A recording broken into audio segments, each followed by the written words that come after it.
رمضان مبارک کی بات ہے کہ افطاری سے کچھ دیر پہلے ماں نے بیٹی سے کہا کہ آؤ میرے ساتھ مل کر افطاری کے لیے تیاری میں میری مدد کرو۔ بیٹی نے جواب دیا کہ مجھے تو ٹی وی پر پروگرام دیکھنا ہے، وہ دیکھ لوں تو پھر کام کروں گی، یہ کہہ کر اور اوپر چھت پر چلی گئی۔ کمرے میں ٹی وی رکھا تھا۔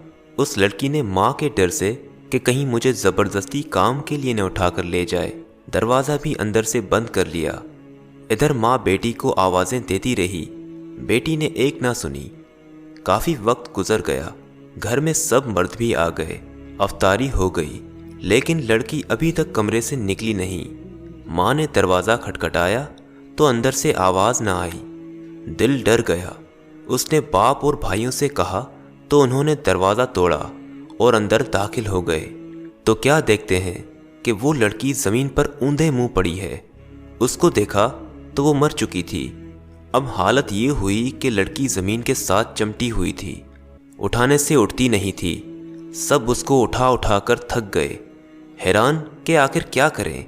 کسی کے ذہن میں اچانک بات آئی کہ اس کے ساتھ ٹی وی بھی اٹھاؤ۔ جب ٹی وی کو اٹھایا تو لڑکی بھی اٹھی۔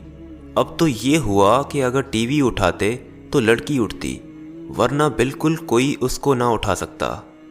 آخر انہوں نے لڑکی کے ساتھ ٹی وی کو بھی اٹھایا اور اس کو نیچے لائے اور غسل دے کر کفن وغیرہ پہنا کر جب جنازہ اٹھایا تو حیران رہ گئے کہ چارپائی تو ٹس سے مس نہیں ہوتی۔ بالآخر انہوں نے ٹی وی کو بھی اٹھایا اور قبرستان تک لے گئے۔ اب انہوں نے لڑکی کو قبر میں دفن کیا اور ٹی وی کو اٹھا کر گھر لانے لگے۔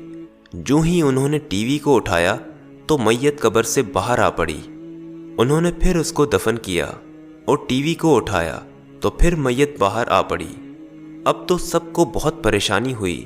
انہوں نے لڑکی کو ٹی وی سمیت قبر میں دفن کر دیا۔ اب اس کا جو حشر ہوا ہوگا وہ اللہ ہی بہتر جانتا ہے۔